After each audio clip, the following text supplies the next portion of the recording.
Hello. Hello. I think I might not have technical difficulties today. Which means I'm going to have all of the technical difficulties today. Hey, everybody.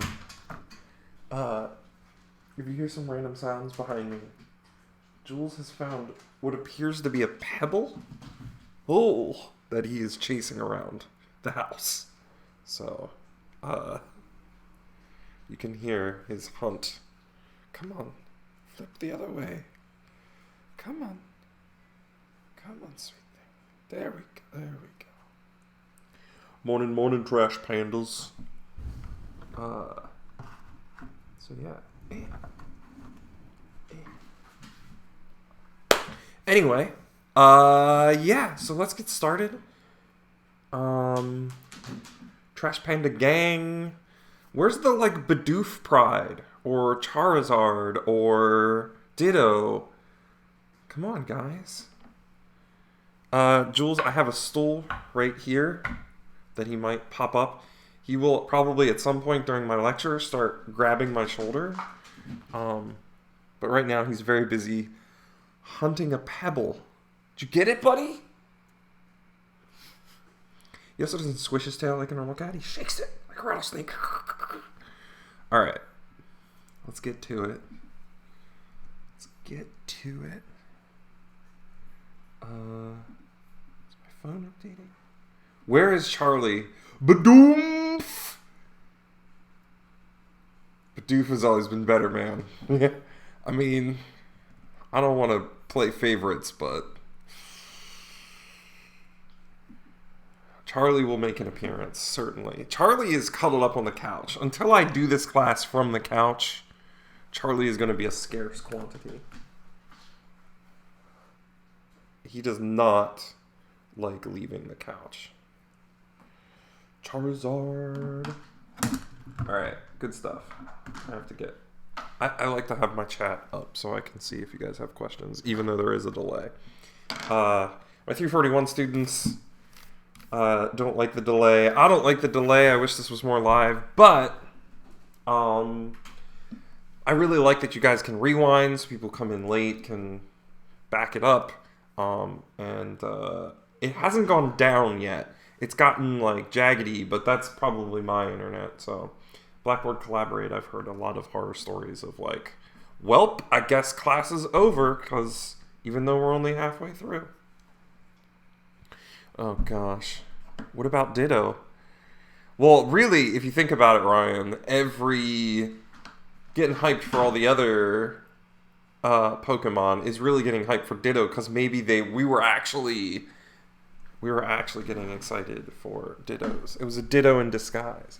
Yeah, it is a pebble. Where did you get a pebble? You're an indoor cat. Where did you get a pebble?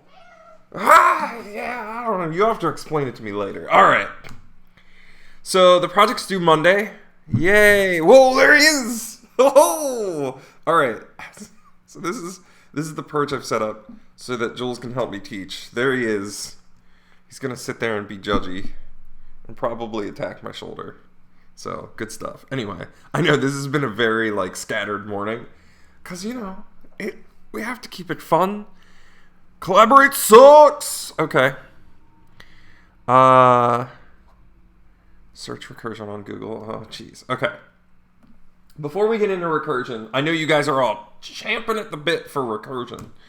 But let's kind of review program design. Say somebody. So, okay, this is supposed to be a turn to your neighbor exercise, but okay, well, I'll turn to my neighbor. Hi, buddy. Yeah. If your neighbor head bumps you, that might be a little weird, but so suppose that you're designing Jurassic Park. So the software that runs Jurassic Park. And if you're not familiar with Jurassic Park, it's a movie about a dinosaur park. So we're going to design Jurassic Park. Hey, don't eat that cord. Hey, you're not a good partner. You're very distracting. We're trying to lecture here. Okay, so we're designing Jurassic Park. And, yeah, thank you. Thank you for behaving yourself. He's still off frame, I guess. So we're designing Jurassic Park. So think of all of the features that software for Jurassic Park would have. So what would we have, Jules? You would be most interested in feeding, right? You'd be most interested in the feeding program. So, like, what would the feeding program have? Well, maybe we would have to break that down. So, maybe there'd be, like, some sort of scheduling system for the feeder. Maybe there would be some sort of timing, aside from the scheduling, but also then when you break it down, there might be some sort of automated food transmission thing that you have to control. What else would we have to break it down to? Each dinosaur type would have to have its own kind of food. I really feel like you're not participating in this exercise. You don't have anything to say? All right. So, we'll just use recursion for Jurassic Park. So yeah, what else would there be? Well, aside from feeding, there's the tours. So those are on like automated tracks that get sent around. So I don't know why the stream like goes blurp blurp. I guess it's not doing that in the actual stream. So there's those automated tours with those cars, and you would want to like handle locking the doors and like maybe different kind of touring routes and things like that. You don't have any opinion? Jules, no opinion? All right. Usually has tons of opinions on this stuff. So there's all sorts of different subsystems that the software that would manage Jurassic Park would have. So let's just look. Unfortunately, this is usually a really fun class exercise because I can walk around and see what you guys are thinking about and then take some suggestions. So here's one section from a previous semester. So there were some teams. So team animals, I told them to pick an animal, and they picked animals, which was pretty meta of them. So they said ticketing, which is great. Ticketing, sales, redemption, return, legal issues, a map, plane routing. That was from Team Blue-Footed Boobies. He wrote footed. And so on and so forth. So that was, and then the very first main suggestion I got last semester was legal documents. Which, when I said, all right, what do you guys think? And someone said, legal documents. I laughed because that's really funny. Yeah, I guess if you're running an amusement park filled with actual dinosaurs, you probably want to have some legal document management. So you'd want to be able to store the legal documents. You'd want to have a web portal for people filing claims about dinosaur bites and allow them to upload an image of the bite and contact information and maybe a machine learning algorithm to determine the settlement amount that you're going to pay out for this dinosaur bite. Claims appeals, maybe managing illegal employee activities, like if they're going to steal dino DNA and shut down all the park and then everybody gets eaten, So you probably want to have some kind of software to manage all of that. So it doesn't cut off any slide info. Yeah, yeah. So, boop, oops, wrong one. Stand by. Please wait, system processing. Boop. Yeah, this was cutting off a very important GIF yesterday, so I can't have that happen. All right, back to the fun stuff. Okay. And then also there's another semester we came up with automatic vehicle tours and so on and so forth. The point here is that when you're given a very large problem like managing Jurassic Park or building a chess game or something like that, you want to break the problem down into sub-problems and then just keep repeating that procedure until you get to something that, like, I think I can write code for this. I think I can write 20 to 30 lines. And so the bigger the bigger the ask, right? Our managed Jurassic Park design document could be dozens of pages long because that's a really big thing to ask somebody to do. But once you get down to that tiny, like, I think I can write 20 to 30 lines of code for this, then you're good. You don't need to split it up any further because you now know how you can translate that specific thing into a little bit of code. Can we use recursion on Jules? I don't know. Jules, do you want to be recursed? No, he doesn't. He is specifically ignoring me. All right. So last time we talked about test as you go. You should test as you go. Jules, do you test as you go?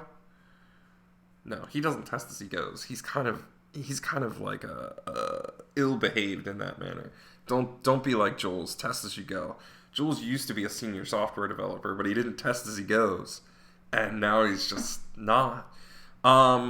So if you want to put in a function, and you don't have, if you want to put in a function that you're calling as you test, but you haven't written that function yet, because writing that function would mean that you had to go more than you're testing. You should probably put a print statement in there with like a little to-do that says implement this function.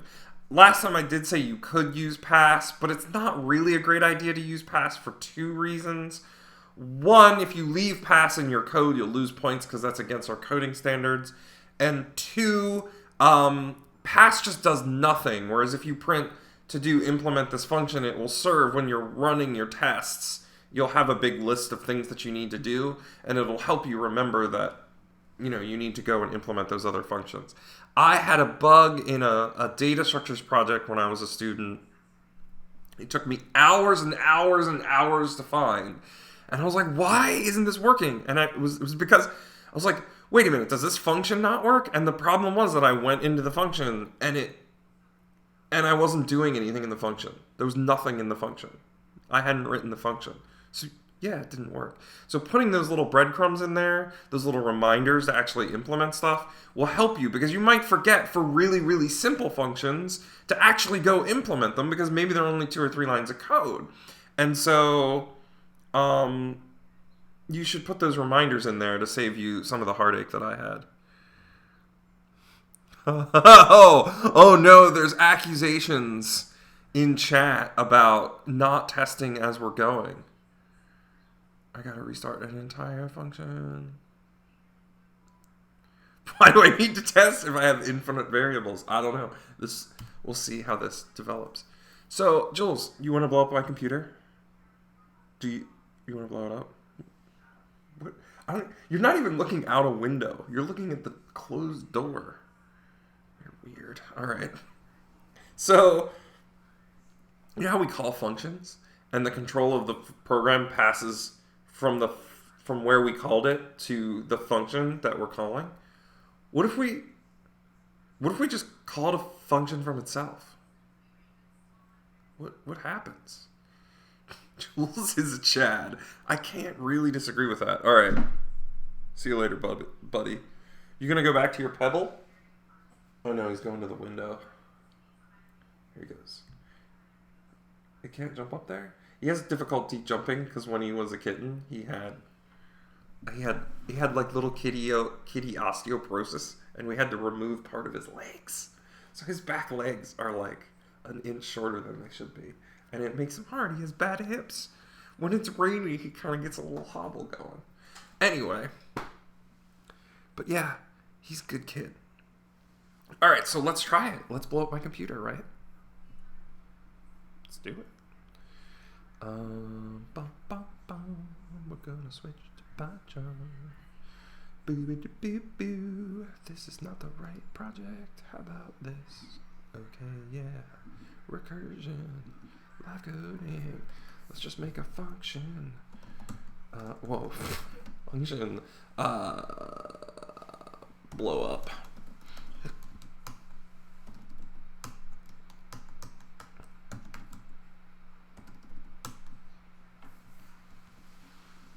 Let's put a print statement in here.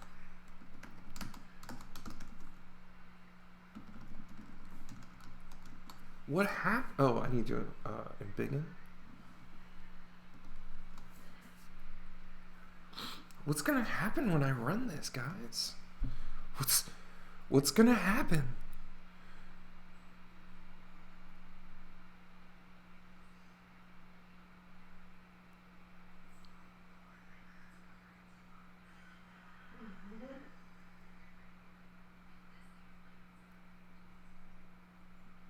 Yeah, what happens?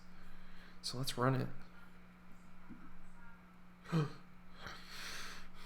I get an error. of infinite variables. No, so I get an error, and it says maximum recursion depth exceeded. Huh. And then if we look, it actually just goes, it does this work forever and ever and ever. It's an infinite loop. And eventually Python just says, all right, I've had enough of this. You've gone too far. I'm shutting you down. So if you do a while true loop and you print does this work, it will just go forever. Python will never shut you down. But if you do this, which is called an infinite recursion, Python will be, no, you're not allowed to do that. And it will shut you down. Yeah. So, good stuff. So, that then, like, what, was that useful? Oh, yeah, like, what, this is like a thing that we're gonna use? So, what we just did was called recursion. A recursive function is a function that calls itself. They're actually really useful. Some problems are really difficult to solve without recursion.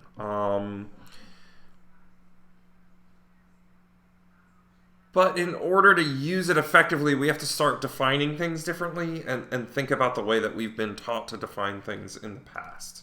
So, all right. Suppose you've been asked by an unspeakably wonderful person. This person comes up to you. They're just really well spoken. They're like just they're good looking. They're nice. You just really like this person. You really want to help this person out, and they say, "Hey, I need you to write 100 pages on narwhals, or Bidoofs, or trash pandas." So, is recursion better than a while loop? Kind of. They're different things. Factorials are good practice for recursion. So yeah, anyway, someone comes up to you and says, "Hey, I need you to write this 100 pages on narwhals." But you have this secret power. You're like, "Oh, I can clone myself." So, how would you solve this problem? If somebody asked you to write 100 pages on narwhals, and you could clone yourself, but it is a copy of you, how would you do that? So, how about this? We'll do the recursive way. So I'm gonna clone myself. I'm gonna do this.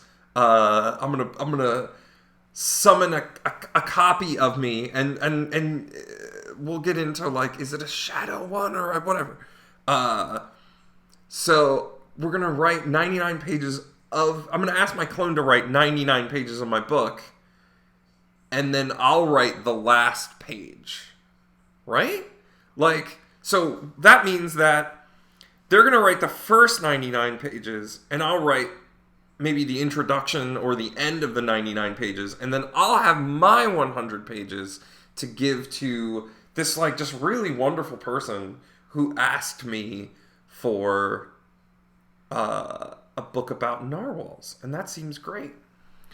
So, suppose this really, like, beautiful, kind of attractive, like, everything about them really just kind of resonates with you. They've just sort of appeared to you. You kind of wake up and you're like, "Oh, hi." And they say, "Hey, I need you to do something for me. I need you to write 99 pages on narwhals." And you're like, "Oh, okay." And you think, "Oh, I have this ability to clone myself. Yeah. How could I get out of having to write all 99 of these pages?" I have to think about that. So what I'm going to do is I'm going to clone myself. And I'm going to have my clone write 98 pages of the book. And then I'll, like, just write the intro to those 99 pages, or the end of the 99 pages. You know, I'll add a page to those 99 pages. And I think that's what I'm going to do. So I'm going to clone myself right now. So You kind of come to, and you were taking like a little bit of a nap. You wake up, and there's this really nice person. They're attractive. They wear great clothes. They have wonderful tastes. You're just, this person gets it. And you look at them, and you go, and they say, hey, thanks for coming here. You know, I need somebody to write me 98 pages on narwhals. So, and you remember, I can clone myself. Yeah. I can clone myself. So how am I going to write 98 pages on narwhals without, I don't really want to write all of them, right? I know what I'll do. I will make a clone of myself and have them write 97 pages on narwhals. And then I'll write the last page. Yeah. And then that way, I don't have to do all of it. I just do a little bit of it. So that seems pretty good. Yeah. So I'll clone myself. So then I've always been tempted to drain a whole class period going all the way down, but no. Okay. So you wake up, some very nice person, and you're like, oh wow, I like you. And they're like, hey, could you write a page on narwhals? And you're like, yeah, I can do that. So you sit down, you pull out a piece of paper, and you write like, narwhals are very pretty. They have horns. They're like unicorns, but in the ocean. They eat squid and shrimp. Yummy! And then you give it back to the second person. You say, great. And they're like, oh, thanks. I'm going to add a page to this. But thanks so much for your work. And then you just kind of go back to sleep, right? Oh, that was so good. So, right? I hope you get the idea here is that originally when we had the 100 pages, the plot twist, the Shyamalanery for this is that when I originally went to the slide where you're asking 100 pages, and I said there was this attractive person asking you to write 100 pages, we don't even know that we may have been a clone the whole time. We don't know. That's when we look up and we realize we've been a clone the whole time. So if any of you make a $1 billion off of this as a movie idea, remember humble old Doc Johnson sitting in IT 355 with his rubber duckies and his textbooks and his old 201 exams. So yeah, it's also sort of a Mr. Meeseeks situation. It's excellent. If you've seen the Ricks and or Mortys. Okay, so yeah. So here's the thing though. Here's where this could have broken down, right? If you were too lazy, if I woke up and said, and somebody asked me to make 100 pages of narwhals, if I was too lazy, I would have cloned myself and say, hey, you write 100 pages on narwhals, then I don't have to do any of the work. It's a problem, though, because then that means the work will never... Uh-oh, Charlie is nesting. He's nesting, and he's going to pull the charging cable out of my... Here, we're gonna watch Charlie. Oh, I'm so connected to wires, but I hope you can see. What's up, dude? Yeah, all right. Charlie's getting comfy. I've completely disturbed my entire setup here. I have like a little, it's so sad. Here's how I'm looking at chat, just so you know. It's like a little baby paint roller thing. I just sit my phone in it. Yeah. Oh yeah, there is a better Rick and Morty episode on recursion where he's replacing his car battery. That's 100% true. If you want to talk about recursion, I think Steve Colbert's in that episode as well. Where his car is powered by a smaller universe, and the entire purpose of that universe is to power his battery. But then his battery breaks, so he has to go into that universe. And it turns out that like one of their primary sources of power is they created an even smaller universe, and you have to keep going down. But the point I was making was that if you don't do some of the work, then nobody ever does any work, right? So if I'm given 100 pages to write and I make a clone who does 100 pages to write, well, that's a clone of me, and they're going to have the same strategy. They're going to be just as lazy as me, and they're going to make another clone who has 100 pages to write, and another clone who has 100 pages to write, and so on and so forth. No narwhal narrative will ever happen. Narwhalative will ever happen, right? So that's a problem. We don't want to do that. So we want each clone to do some share of the work. That's one thing that could break this, is if each clone didn't do any work, that would break this because nobody would ever do any work. Also, at some point, some clone has to solve the entire thing given to them, right? So remember, on this step, we sort of wake up and somebody asks us to write a page on narwhals, and we're like, oh, okay, I'll do that. And so the thing is, you need some clone to be willing to accept the entire job and complete the entire job. So that means that if I was asked to do a page and I said, oh, I'll just clone myself and have them do half a page, then that clone would clone themselves and have somebody do a quarter of a page and an eighth of a page, until eventually it'd be like, could you put one atom of ink on this piece of paper? And it's like, okay. And then they'd be like, could you get an electron to put together, right? It would just, nobody would ever actually do the whole thing, and it would just get split smaller and smaller and smaller and smaller and smaller, right? So you want to have a point, which we're going to call the base case, where some clone is going to wake up and just do the whole thing and then give back the result, right? So those are the kinds of considerations here.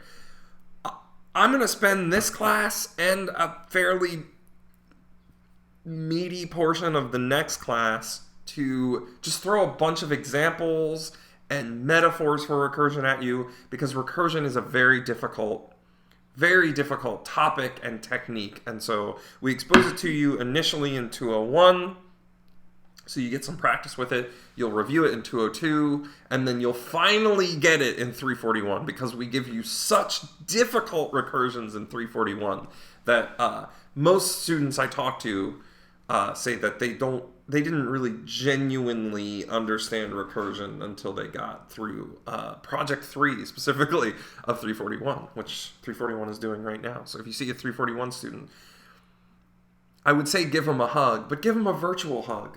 Give them a high five through the internet. So, cool. All right. So, what does this have to do with functions? I've been talking about cloning and passing work around and all this other stuff. A recursive function calls itself. And so when you look at the contents of a recursive function, the contents of a recursive function are like it's like your cloning scheme, right? So when we're talking about the narwhal book, we'd have just a few, and it's usually just an if-then structure for the most part. And it would be something like, okay, if I'm asked to write one page on narwhals, I'll just do that and return it. Else, I'll write a page on, or I'll ask a clone to write, if I'm asked to write n pages on narwhals, I'll have my clone write n-1 pages on narwhals, and then I'll add my page to that, and that's what I'll return as my byproduct, right? So the contents of a recursive function are sort of like the tactic, the scheme you're going to do to use clones to solve the problem that you've been given.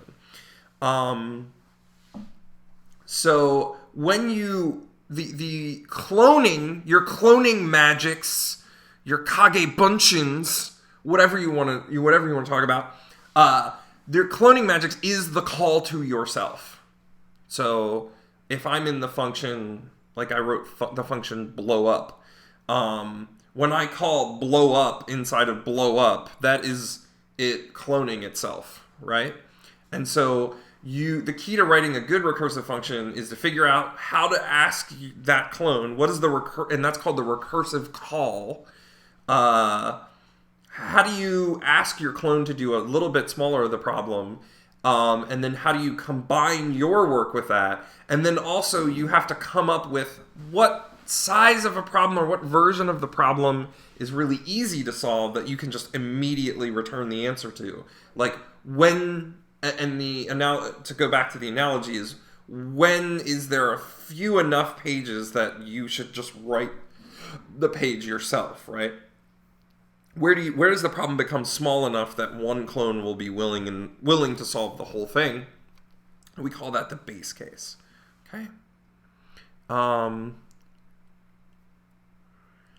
Yeah. So let's do a would you rather. This is some conceptually very meaty stuff. So we'll keep thinking about it. But in the meantime, would you rather be able to relive a day as many times as you want before moving on to the next day? So, and what that means is you have a day, and before you go to sleep, you're like, I want to redo. And then when you wake up, you get that day over again. And everything is reverted back, except you still have memories from the previous versions of living that day. Or you can create physical clones of yourself that are extensions of your consciousness. So, give me some questions. Can we use recursion with Project 1? No, don't do that. One, because no, that's much harder. Two, because I don't want your TA that's grading your work to burst into flames. So don't do that. People taking clones. People taking the relive the day.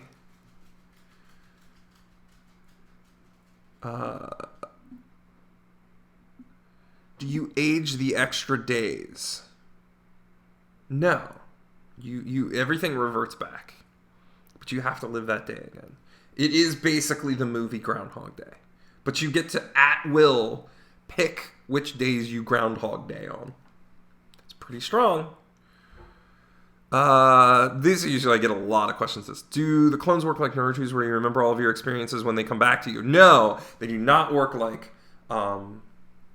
Naruto's where they, after you unsummon them, you get all of their experiences. They are extensions of your consciousness, and you experience everything all of your clones are experiencing as they experience it. And they're sort of just extensions of you. However, this will cause you a lot of sensory input, so your brain would kind of get your mind as spread amongst these clones would get kind of taxed by it. So you're basically going to be limited and cognitively impaired by this sensory input, so that you're basically limited to about, we'll say, 70 clones. And once you're at 70 clones, you're not going to be playing the piano with all of them, because you're going to be just the sheer amount of things you're seeing and perspectives you're having will kind of weigh you down. Oh, the clones are useless then. No, the clones are better than the Naruto clones. They're better because you don't have to dispatch them, but to get their information. You get to actively experience. You could make one clone of yourself and send it to a foreign country, or I'm gonna send my clone to France, and then you get to have a French vacation and still be a student here in Maryland. You get to do both things. If your clones are mortally wounded, then they disappear, and you feel the pain of it, but you're still okay. Can you relive just one specific day, or whatever days you want? Whatever days you want. We're talking about Haskell, you guys. All right, I'm gonna start up a straw poll for this. Haskell.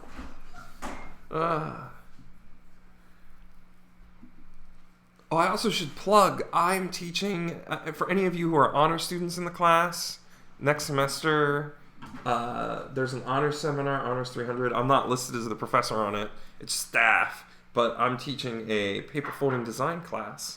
So if you want to learn how to design impossibly intricate origami and stuff, that'll be what I'm teaching next semester. And also just get practice paper folding and stuff like that. So clone or groundhog. Option 1, clone. Option 2, groundhog. Yeah, we want to have that IP duplication checking. We don't want this to be falsified. That would be... What a disaster, right? Reliving a day is midnight, yeah. So you say at midnight, I want to relive this day, and then you instantly... You get popped back at the beginning. And also just will say... Just to give you guys a sense of like what I'm talking about for paper folding.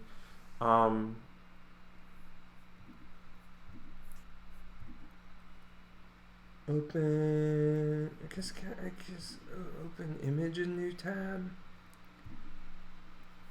So, and this is open to all majors. You just have to be in the honors college. And so this dragon here that I'm showing you is one sheet of paper, no cuts. It is one square, one square, very big square. It's one square of paper, no cuts. And so in this class, we'll be talking like, what? What? How did someone design this? What? So like, what? So, yeah. And it won't be that rigorously mathematical. You actually don't need to know a lot of math to be able to use a lot of the design techniques. So, okay. Yeah, the honor students don't all. So yeah, this is probably my favorite in terms of being impressive, but yeah. Yeah, this is one sheet of paper. One sheet of paper. And I'll show you a couple more because we're having a brain break. This one's a little less impressive, but this is also one sheet of paper. This train here. It's basically a 2x1. It's not a square. Lang, Black Forest. And then also this.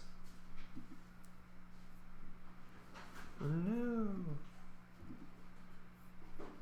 Also, this is a one sheet of paper as well. One sheet. It's actually a long sheet of paper, but it is one sheet of paper. All those leaves, the pine cones. This is actually not the best example of it folded.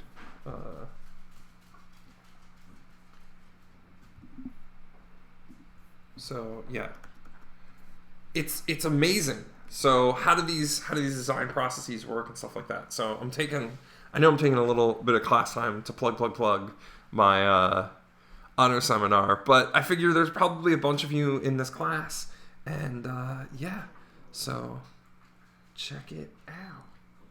All right, let's look at the. Wait, did I give you guys the? Did I give you the straw poll? If I didn't, there it is again. Oh no, I did. Oh, okay. Well, let's go look. Let's go have a look at the straw poll and see what you guys have voted. Oh, wow! 81% groundhog. Wow. That's different. That's different. 22 votes for groundhog, 5 votes for clone. This one actually very usually splits the vote evenly. So I think doing these online is a little bit polarizing because people like talk up one option in chat and everyone's like, that does seem really cool. But yeah, all right, cool. 19 of us probably pours the milk first. Oh, what? I know what you're talking about. Oh, no. What? No. I don't think it's that high. The milk first people are not that large of a segment. All right. Let's get back into it.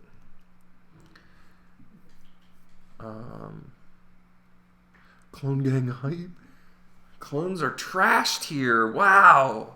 Wow, you guys have gotten really polarized about this.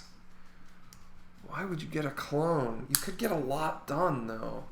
See, even if you're redoing a day, you can only, like, manifest the work of one person in that day, even though you could learn a lot, which is great, but you could only really, like, do one person's worth of work. But if you could easily clone yourself 10 or 15 times, you could get 10 people's work. You could be, like, your own construction moving company just by yourself.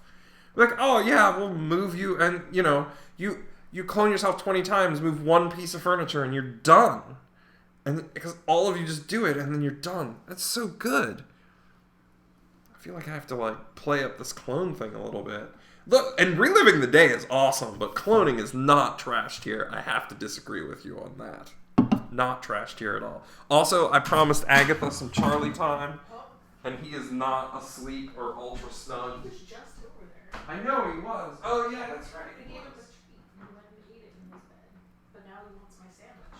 He does want your sandwich. He's begging for Natalie's lunch, which isn't cool, so... Let's have some Charlie time. All right. So, let's try to define our earlier cloning exercise as a... Let's try to define our earlier cloning exercise as, like, sort of more rigorously. So we'll say, if we're writing an n-page book, if the book is one page, we'll just write that page and we're done. If the book is n pages, we're going to have a clone rate n minus 1 pages, and then add a page of our own, and then we're done, right? So,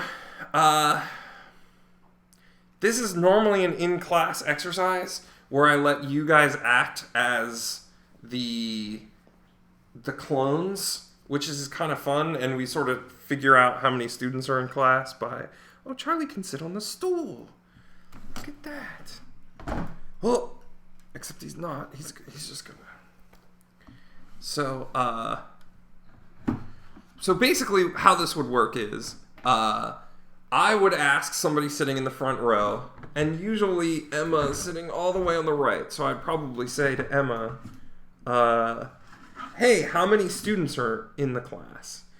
And so what Emma could do, instead of having to actually sit there and count everybody, she would just turn to the person next to her and say, hey, how many students are in the class? And the person next to her would go, I don't know. And so they'd go down the line. Each person would ask the person next to them how many students are there in class, until the question makes it all the way up to the back. And then the student in the back corner would get asked how many students are there in class. And he'd be like, oh, everyone's been asked. I guess it's just me? And so then the person would be like, oh, well, if it's just you, then it's... Or how many students are behind you, right? There's no students behind me, so it's just me, 1, and then it would go back and be like, oh, you have 1, then I'm 2, and then 3, and then 4, all the way back to the student sitting next to Emma would say, yeah, there's 86 students here today, and then Emma would tell me 87 students. And then from my point of view, I would say, thank you, Emma, for counting everyone in the room. And then you'd all go, womp, because you all helped count, but Emma got all the credit. Ha! Team Badoof. All right, I'm going to let Charlie go back to begging for a sandwich. So that's kind of how that exercise works. Unfortunately, we're not in class today. I can't even really do it in chat, especially since I have a number that's just 55. Yeah. All right.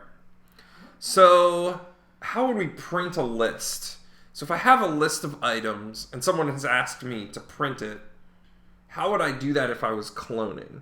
Well, if it's one item, I'll just print the single item and then I'm done. But then how do I do this in terms of clones? Well, I'll think like, oh, well, what I'll do is I'll print the first item, then I'll take the first item out of the list, clone myself, and then ask the clone to print that list. Now, we have printed the contents of a list so many times at this point in the semester, right? Do we need recursion to print the contents of a list? No.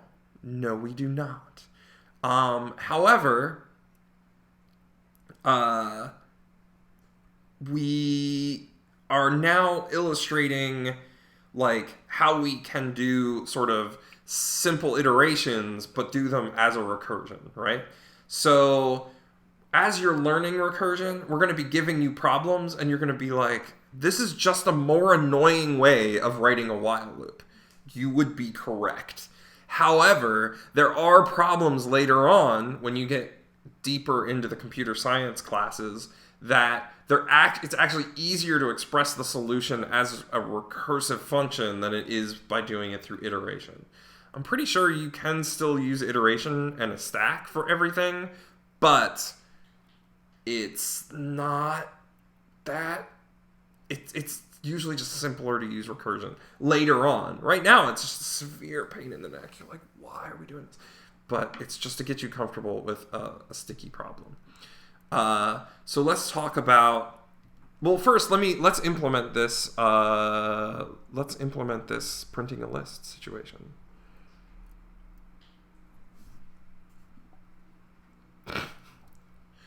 I'm glad I blasted your ears in the Discord. Okay. So let's switch over to the pie charms. Wrong pie charms. Boop. Boop. Okay. Am I on the right thing? I am. Hooray. Okay. So, instead of blowing stuff up, let's do print list. 1, 2, 3, 4, 5. And then we're going to rename this print list. We're going to say if the len of... Oh, we should give it a list. If the len of some list is equal to 1, we will print... Actually, you know what? I'm just gonna say 0, and I'm just gonna do nothing. Else, I'm going to print some list 0, and then I'm going to print list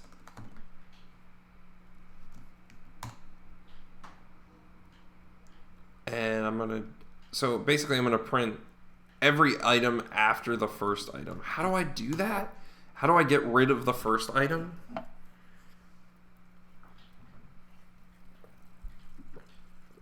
There's two main ways we've learned about that we can remove the first item.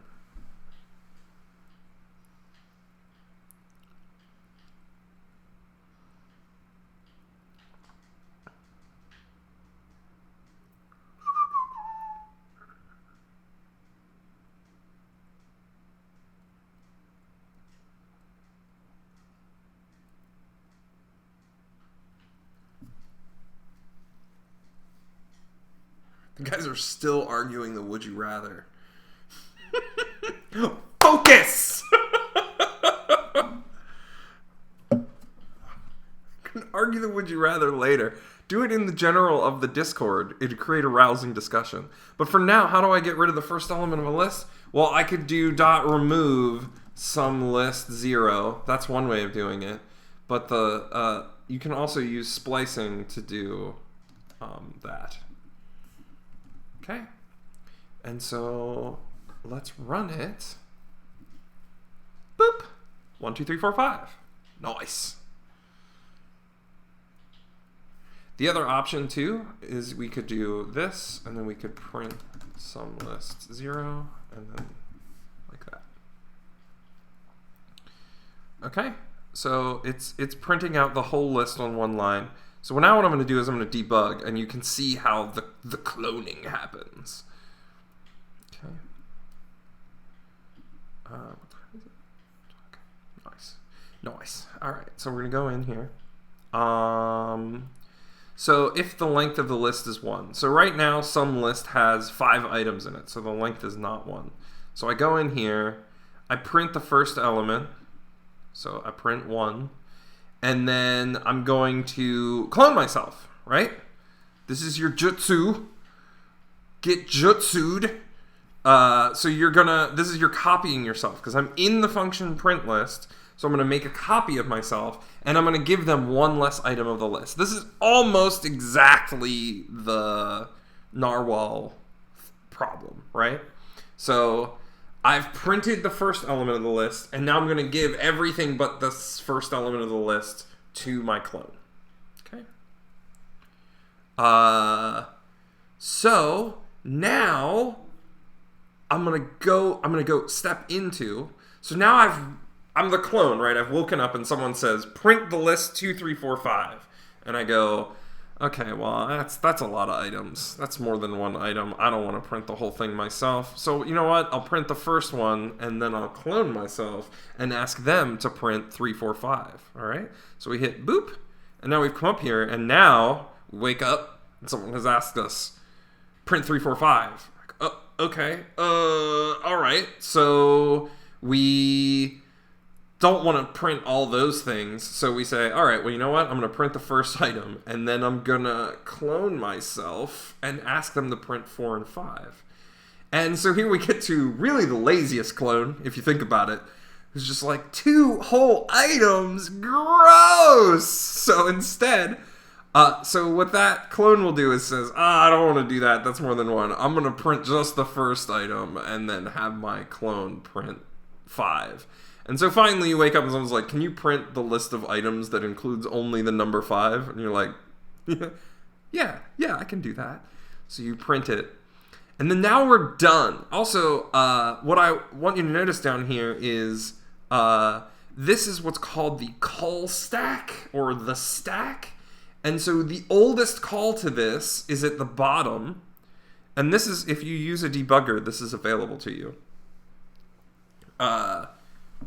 The oldest call to the function is at the bottom, and then every time that function makes a call, that function call gets added to the stack. And when you're doing recursion, it's going to be the same function, so it's going to be this stack of clones. And if I click through these, you can see the one at the bottom is the one that was asked to print 1 through 5. The one right above it is 2 through 5, 3 through 5, and now we're on the clone that was asked to print 2 things. So now its clone has finished printing the 1 thing, so its job is done, and we can step over. Now we're at 3, 4, 5. Its clone has printed 4, 5, so it's done. And this is where we're at 2, 3, 4, 5. Its clone has finished printing 3 through 5, so it's done. And then finally we're at the initial call right here where it was 1, 2, 3, 4, 5, and we finished with it, and so its clone has finished printing 2 through 5, so now we're done, and now the whole program is done, right?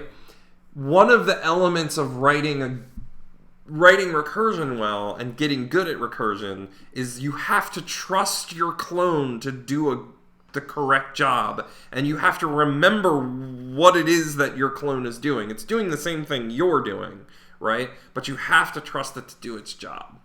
And that's I call it the like trust fall part of recursion. Is I'll see a lot of code that shows that the programmer who wrote it, there's like a bug, and the bug is resulting from the fact that they don't quite trust that the recursive call does the thing they're asking it to do. So, what are you guys on about?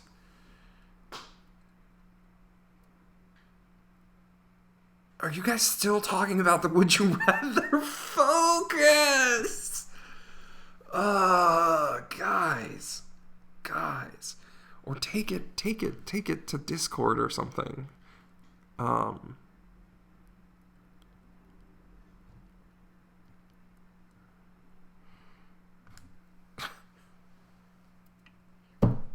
Guys. All right, I'm gonna go into the chat now because this is.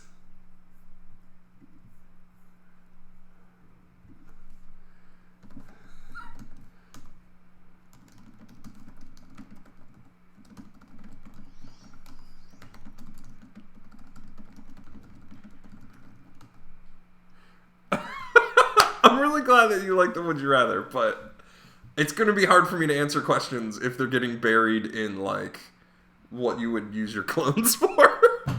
So just settle down there.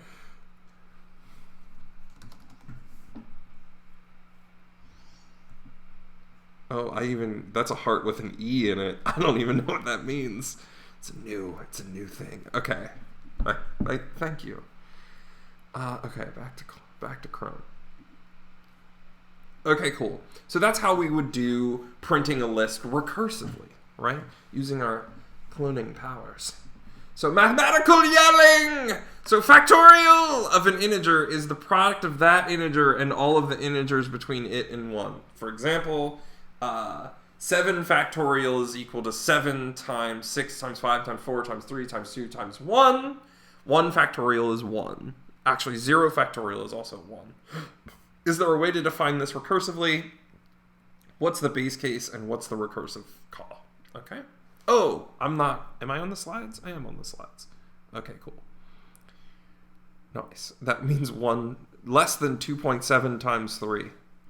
Cool. All right. So let's go back to the codification. PyCharm. All right. Hit it. Wait for it. There it is. Okay, so now we're going to leave print this there. We're going to do factorial. And we're going to do factorial 7, factorial 1, factorial 3. And we'll print these. Actually.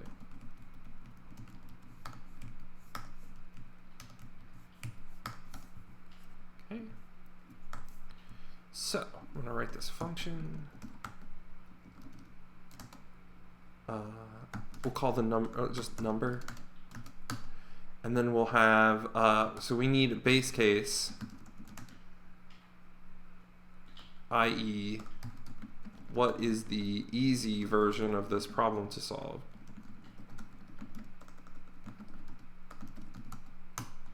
And then we're going to have the recursive case, i.e., what smaller problem do we ask our clone to solve, and how do we solve our problem with the clone's answer? I got a question, a really great question. I don't remember who asked it, but it doesn't matter. On projects, like, how much commenting should you do? 1 comment per 1 line of code, probably overkill. But one way to kind of default yourself into a nice commenting scheme is to do something like I'm doing here, where when you start to write a function or a block of code, write comments that describe what you're gonna do. Like, step 1, I ask the user for input. Step 2, I validate the input. Step 3, I parse the input into a list of integers. Step 4, so on and so forth. Just as comments. Then fill the code in between those comments. And then you'll usually have just the right amount of comments, right? Because the idea is you don't need a line of comment, a comment line for each line of code. However, each line of code should have a comment that describes what's happening in it, right? So you might have a comment that describes what the next 5 lines of code are doing. Great. So, but it's easy. It's much easier to kind of pre-document, to put those comments in and then fill them out afterwards.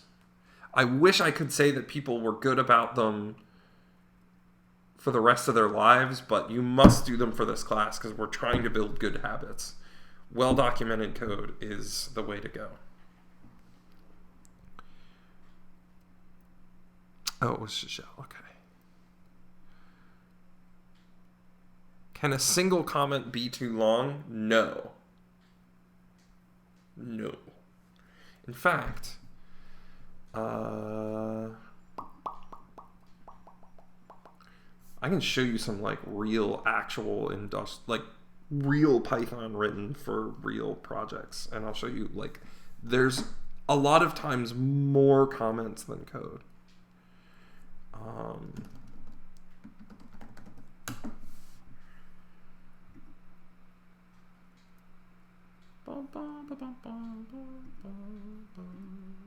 While you think about this problem.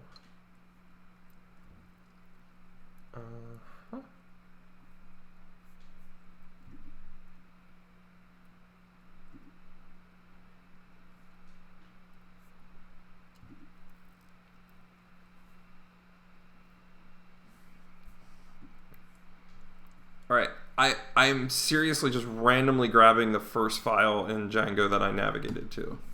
So take a look at this. I'm gonna pop this into. So this is real. This is the real deal. Pop it down here. Boop. All of this stuff. So like, look at this code. First, don't worry about self and stuff. We'll get to that later this semester. But look, like, there are this 2 lines has 4 lines of comments next to it, right? So actual Python that's written professionally by developers has a ton of comments in it. A ton of comments. And especially because there are hundreds of people contributing to this software, this project called Django, which is a web framework for Python. They just have tons and tons of comments in there. So, you know, it's not an unrealistic thing that we're asking you to do is to put like a lot of comments in your code. You don't want to go too crazy. This is maybe a little much for the kinds of things you guys are doing, but it's, again, you know, like, if it's good enough for Django, it's good enough for a 201 project. So this is like real stuff that's happening.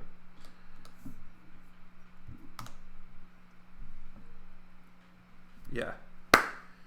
Commenting is like, you will, if you tried to contribute to Django and you put code in that wasn't commented, they would reject it and tell you to go comment your code. They would. It's true. All right. So what's our base case for factorial? Our base case is if number equals 1, we'll return 1. That's easy. What's 1 factorial? 1. It's 1. That's easy, right? So then what's our recursive case? What are we going to ask our clone to do?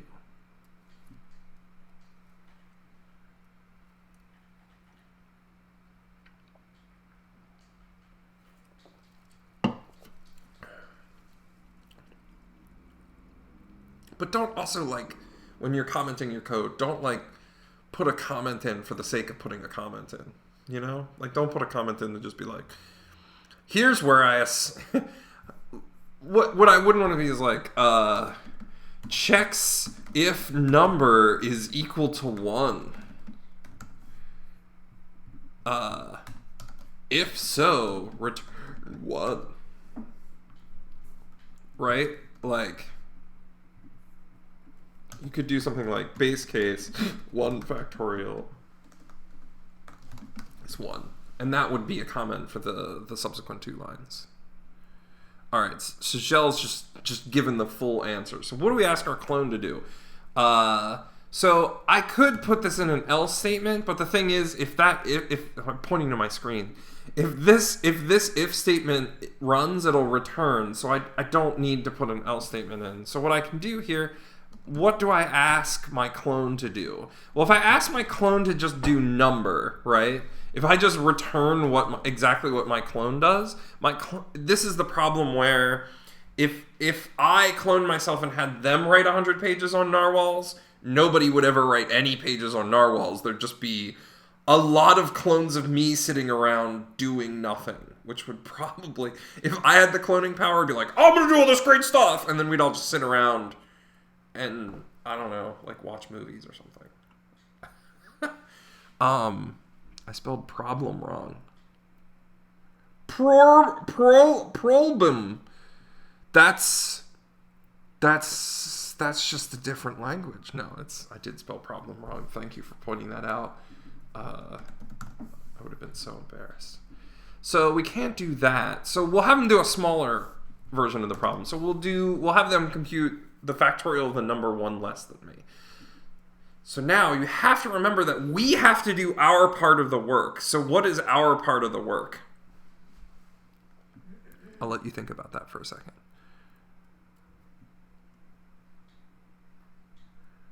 Our problem, the work, is multiplying our number times whatever. So basically what we're saying is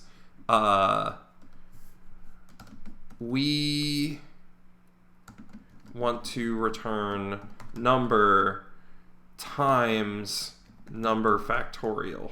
Number minus 1 factorial. So if I have 6, so then we'll just e.g. So 6 factorial is equal to 6 times 5 factorial. And so we're breaking the rules that we all learned in grade school. You know, when you were asked to define something, they'll be like, define boat. And you'll be like, a boat, boats are boats that float on water or something like that, right? You're not allowed to use the word that you're defining in the definition. When you're defining something recursively, you kind of have to use the thing that you're defining in your definition for it.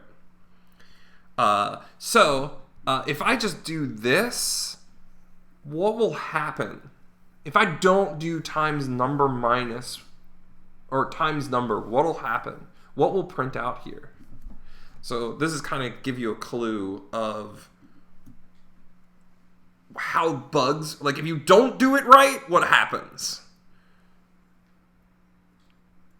If I don't do it right, what happens? I'll give it time to catch up with give the stream lag to fix, and then give you time to think about it, time to answer. All right, it looks like the stream lag is caught up. I'm posing the problem now. 1. Sagel is pro. 1. If 1 doesn't make sense to you, think about it. What does she even mean by 1? Who knows? I love that Sagel GM makes it sound like she's the game master of the stream.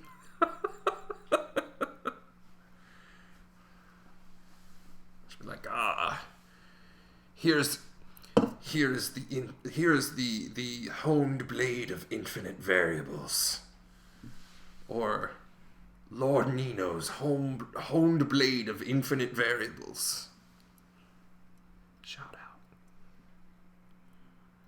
Returns 1, right? So what happens is, if I don't do anything with a number, eventually everybody will call number minus 1. The base case will say, well, the answer is 1, and then everyone will just return back the base case's answer. Okay, so let's run it and get 1, 1, 1. But to show you like what's happening here, let's debug it. So for those of you who are like, what? So we have 7 now. We're being asked for the factorial of 7, so we pop in here. We've been asked for number is now equal to 7. It's not 1, so we return the factorial of 6, step into. We're at 6, step into 5, 4, 3, 2, and now we're at 1. Okay? And so again, we'll look over here at the call stack, which is what this is called. We have all of these other factorial of 4, factorial of 5, factorial of 6, all of these things waiting for the factorial of the one smaller number. They're all waiting for that answer to come back. So factorial of 2 is waiting for factorial of 1 to come back. So we're about to give it to them. Boop, boop. So now factorial of number minus 1 has returned 1 to us. Instead of actually multiplying 2 by it like we should, we're just going to say, oh, well, that must be the answer. And then we just step over and we return 1, 2 returns 1, 3 returns 1, 4 returns 1, bloop, bloop, bloop, bloop, bloop, till finally 7 returns 1. this would be not doing your own work would be in the narwhal example. Someone asks you to write 100 pages, and then you say, I'm going to ask someone to write 99 pages, and then I'm going to give them those 99 pages. The problem is the 99 clone's going to ask the 98 all the way down to the one clone will write their own page, but then everyone will pass that page up. So ultimately, you were asked to write 100 pages. Your clone who's writing 99 pages gives you one page, and you look at them and go, this is not right, but... and then you hand it in, right? So you have to do your own little bit of work here. So we'll add our bit of work in, and we'll finish this out, and then we'll run it, and we get 5040, which is 7 factorial. 3 times 2 times 1 is 6, so it's 6, and then 1, so it works now. You're the owner of infinite variables. Lord Medina's honed blade of infinite variables. I'm against it, but I'll say it's funny. Yeah, she's again it. Ideas for a loop that turns out variables. You guys are out of control. All right. So that's the factorial example. After all of these strained metaphors and discussions, we did a very simple example. What's Chrome? Oh, Chrome. So here also, just to show that I'm not lying, this is the config module for, and you see, like I scroll through it, that is a lot of comments. It's registry. I don't know. Like, look at this. Look at this. It has so many comments. It's just so many comments. That's a lot of comments, right? I'm just to peruse a little bit more. Let's go to core, management, whatever that means. We'll go to color. Boom, color. Look at this. Function headers, bunch of comments. I would say now we're getting to code that's more like what I would expect commenting levels to be, where there's a block of code, and then at the top of the block of the code, you're describing what you're doing, and then you have like a little bit of comments here and there, right? So it's not as blown out as maybe those other modules. This is maybe more along the lines of what we're looking for is a healthy level of comments here. By the way, if I've scrolled back anything in this by doing this that we haven't covered in class yet, it's not valid for projects just because I went on a tour of Django. Do not use any of this for your projects if it has not been covered in class. It's just an example of documentation. All right. So, yeah, we'll look at infinite recursions. We're going to talk about infinite recursions on Tuesday. But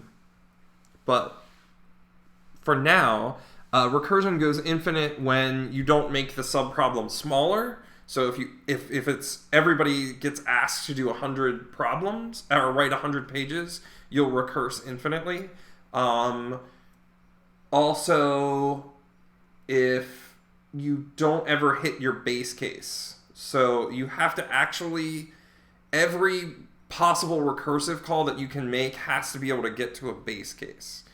So, for example, if I was going to write 2 pages and then clone myself and then have them write 2 pages less, the thing is that would work sometimes. But if I was initially asked to write 3, or if I was initially asked to write 2 pages and then I clone myself and then the clone was asked to write 0 pages, they might be like, okay, and then they'll write -2 pages, right? So if you don't want to skip over or miss, you always want to be having your recursive calls move toward your base case, because if they don't, you'll get infinite recursions. So generally, if you have an infinite recursion, which will result in that maximum recursion depth exceeded error, that means that you need to look at, are you breaking down the problem smaller? And if you're when you're doing recursion, if you print out the parameters each clone or each recursive call gets, you see, if they don't change, you're not making the problem smaller. Otherwise, if they like start going towards negative infinity or this, that, or the other thing, that means you missed your base case. Those are the two main causes of infinite recursion. Someone's writing Chinese. I don't know Chinese. Is what they wrote. Okay. All right. So cool. And then here's a little example that you can. It's a little visualization that we'll go through. Whoa! These Python tutors are asking tutor users. Somebody wants to be tutored in Python. Okay, so we're gonna run this. Right? Right? Okay, so we're gonna run it. It's factorial of 5. So I've made a call to 5. And it's not 1. So I'm gonna return 4 factorial, which is then gonna return 3 factorial, 2 factorial,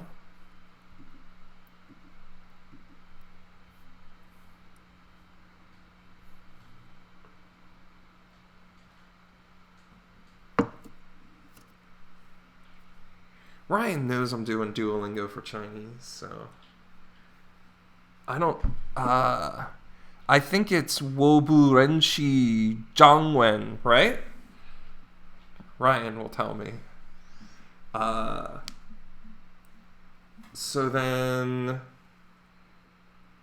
cool. So now I've reached my base case. I've been distracted by like Chinese. So now we are actually at the base case. So we can return 1. So we're going to return 1. Then after we return 1, now we get 2 got 1 back, so it's going to return 2. 3 got 2 back, so it's going to return 6. 4 got 6 back, so it's going to return 24. 5 got 24 back, so it's going to return 120. So ultimately, we get 120 back. So a lot of people, in order to understand recursion, you kind of have to work out that kind of unwinding of things, like how the recursions go down. So as there are recursive calls, the function stack builds, and then it gets smaller as the recursions finish, right? So sometimes it helps to draw out... Oh, Jidao. Damn.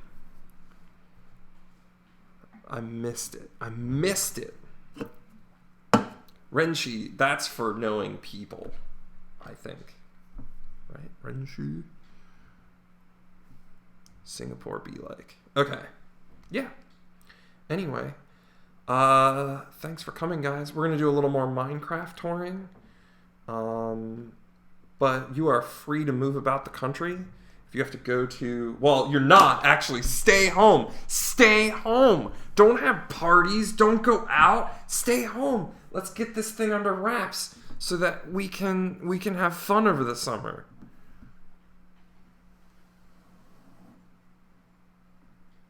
But I don't practice, so yeah. All right. Stay home. Stay home, guys. Stay home. And we're just going to do some Minecraft for fun. It's Minecraft time.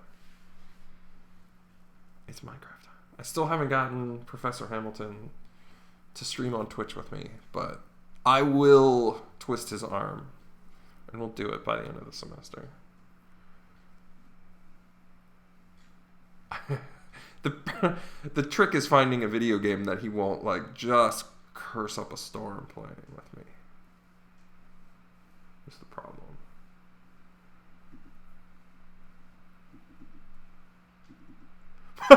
Fun over the summer, you mean summer classes? Yeah. Oh no, it's raining. Oh geez. Oh gee whiz. I need to make this bigger for me. I'm going to, so I don't have to fight off monsters. I'm going to turn off the rain because I have that power. I actually don't know what's new. Well, okay, I do know a couple new things. So The map has been extended to include the Molten Power Station. And then we've got Austin's first house is over there. And then there's the Pog sign. Here's Spawn. Oh, Cam's. Oh, that's Cam's house. No. Okay. So let's go visit Cam's house. It looks like it's this way.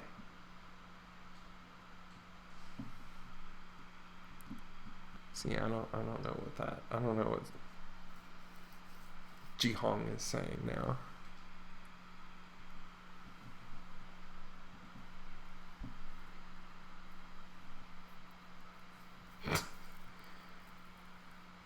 We need to extend the track system to everybody's houses. I guess everybody who wants to be part of. Oh, look at this humble abode. Oh, he has it like inlaid into the ground. Wow. So this is Cam's house. It's very did he like hide his stuff, his like trunks and stuff? His chests? Like do we feel like there's maybe like a secret room in the back? What's the IP? I want in on this. Gotta be a TA. I'm gonna should I? Yeah, I am. I wanna just make sure there's no secret room. There isn't, okay. Nobody tell Cam, guys. Oh no! Oh no! Oh gosh, he's gonna know. Oh wait, yeah. It's the perfect rhyme.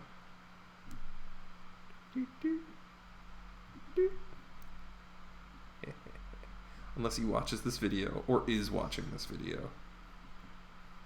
So that's Cam's house. So yeah, I'm probably gonna add 202 and 341 TAs to this. Look at this nice little ravine here.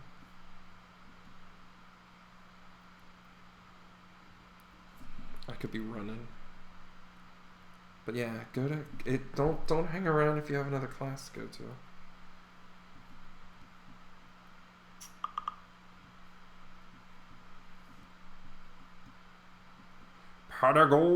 Patrick, you should send me your Minecraft user ID because I have to whitelist you. So, all right, Molten Power Station. So this up here, I think, belongs to, I believe that's Hirsch's. Look at this. This is under construction. I love how Sean's house has gotten, like, it's sort of been stripped for parts, I think. I don't know. There was, like, some sort of lava incident that we could never explain. He has a wonderful view of the Pog sign. But yeah, his house is just this like portal to the nether realm. How do I use this? Walla Walla Walla Washington. Bye, Kyle. Okay. Ugh. So we have a house in the nether realm. This is pretty bare bones. Oh no, wait. I'll take it back. Or was like all of this stuff connected? This is new to me, guys. This is totally new to me. Wait, what? Huh?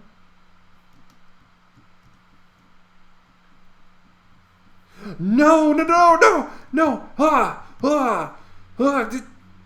No, come back. This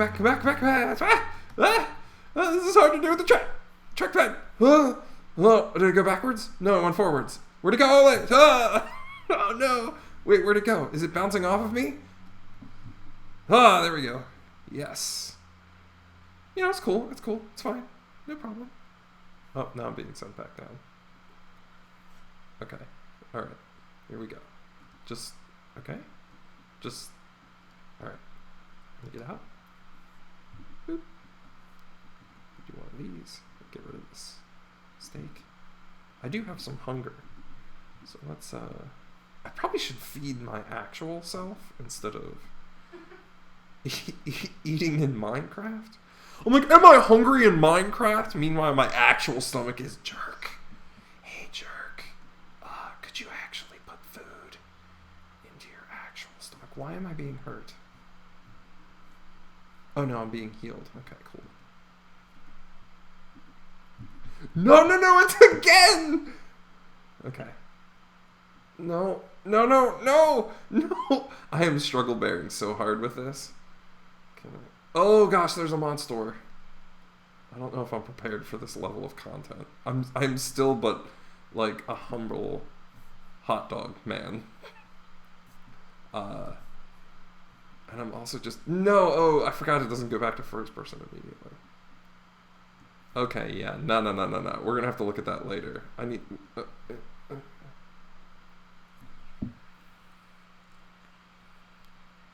You have to press the button. Okay. Am I... What's happening? Wait, am I in the same place? Oh, does it just randomly dump you at one of them? That's hilarious.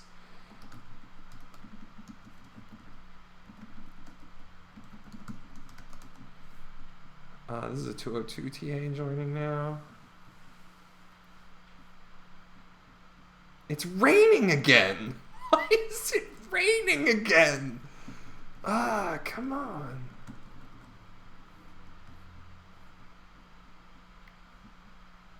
Don't hit the monster, whatever you do. Okay. I'm like, oh, there's food here. This is Grand Central Station. It's a buried treasure map. It's to the deep station, to the castle. Going to the castle. I don't have a cart. Shoot. I always go on these like wild adventures and I don't bring a cart with me. I have a chest. Look at all this stuff I can make from the nether. Oh man, golden sword. Exciting. What's this? Rail? Minecart? No. Bucket? Bucket. End crystal.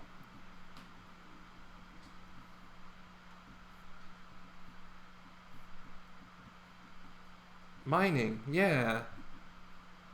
That's just books. Oh, it's a... Yeah, what the deuce? Weapons. Armor. Materials. Where's iron? I think I have enough to just make a minecart, actually. I'm willing to do this for a little bit longer because I have to like be a professor or something. It's weird to go like prepare for class.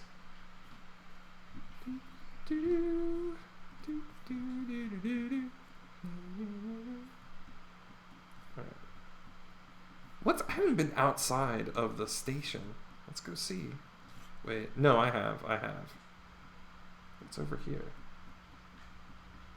It's the nether portal. Nether portal.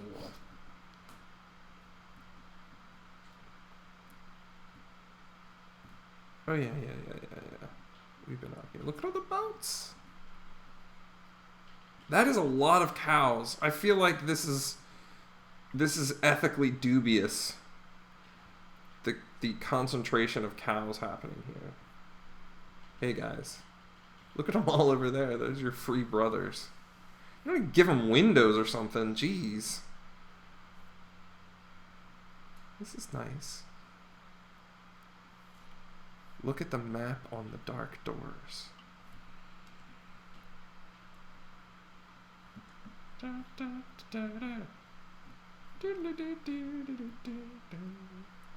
sure like Ryan's like in a class. It's like, I should pay attention, but I gotta help. Gotta help this tour. Oh, it's Anna. Let's go to the castle. Huh? Now I'm like nervous about putting it too fast to the like accelerators or whatever.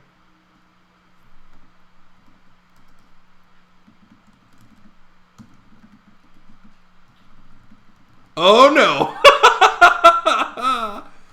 Oh no. Okay. Oh no. Oh, well, looks like I'm going the other way.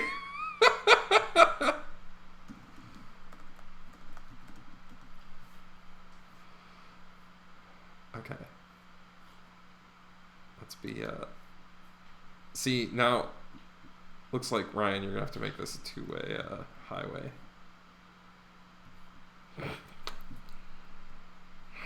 Just saying. I've done nothing in this game, by the way. All I do is I tore it. That's all I do. I'm that useless. Oh, there's like switching here. This guy. This is very elaborate.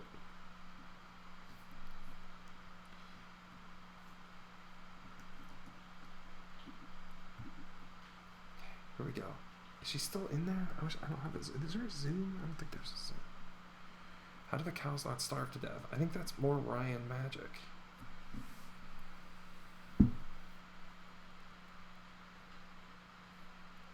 There's a random doorway. Oh yeah, the castle's like a terminus. So wait, why was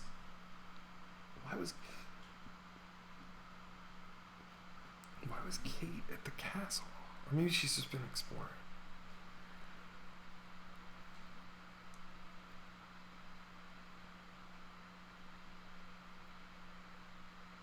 Oh, this is non-stop too.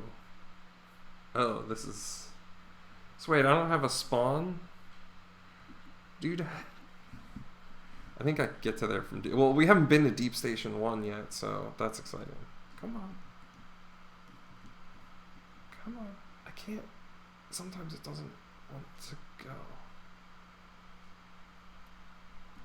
Alright, here we go. This one's fancy. This ride is fancy. Whee! Whee! This is so elaborate. Okay.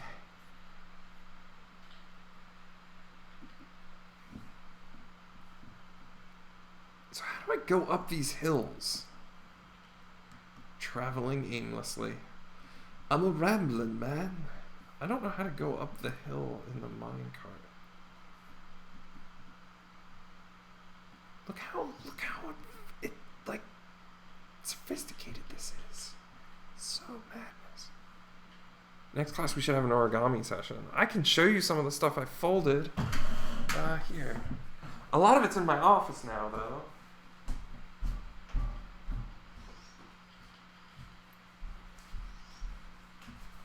So like, oh, we've arrived. Here's my train that I folded. And you can see it's just one piece of paper, but it's a train. I need to treat it so that it like stays together. It kind of does like this thing, like it kind of blows out. But yeah, one piece of paper, fun stuff.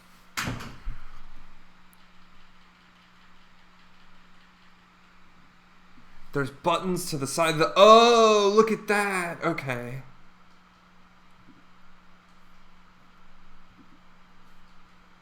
Wow.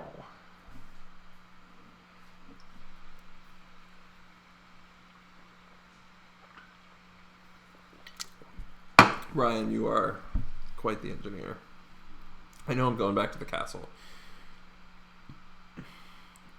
There's got to be a thing that takes me to the spawn, right? Uh-oh. Uh-oh, that car's going to come back at me.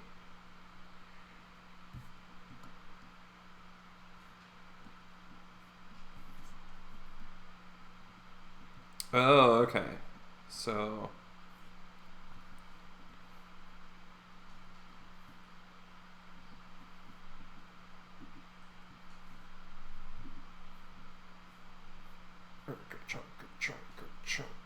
chunk. Here we go.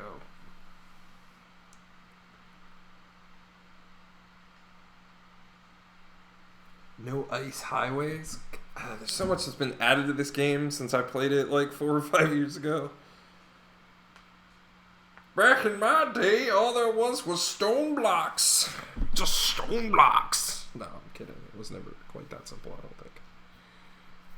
At least for like... Why is it still raining? Is someone in the game actively making it rain? I said actively. Okay. Oh, there's a bed in here. That's convenient. It's raining at night. That's foreboding. Anyway, so here we are. Oh, there's a creeper. That's a tour of most of the stuff. Oh, we haven't gone and checked out Hirsch's situation. But yeah, here's this like ominous circle. I don't quite know what to make of this. How large was the paper?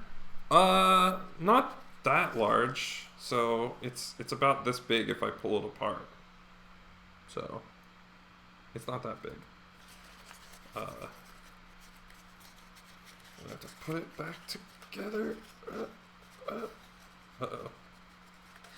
How did this get all funky? So yeah, it goes back together pretty easily. Ice is faster. Oh. All right, guys. Well, I have to go do work. So check out the Discord office hours. I've gotten a lot of feedback from students that it's not great, that it's hard to get help there. I know. We just really don't have anything else, really. There's not many other things that we can do. We're doing the best we can in these circumstances. So thanks for being patient and being patient with the TAs. They're just trying to help. They're students just like you guys, and they're going through all this stuff too. So be patient with them. Also, the queue can get pretty long. I would ask that you don't enter the queue unless you do have like a specific problem, because the queue gets really, really long. And if you're sitting in the queue and you don't really have, like, you're just working on your project, you don't really have a thing, that might discourage other people from entering the queue that actively have a problem that they need directly solved. So please queue responsibly. And we're going to be improving the bot and the Discord office hours experience. I'll be programming stuff for it, but it's a lot of work and we're sort of figuring it out as we go. So thanks for being patient and being awesome 201 students, and I'll catch you later. So let me just, goodbye now. Bye-bye. Bye-bye now.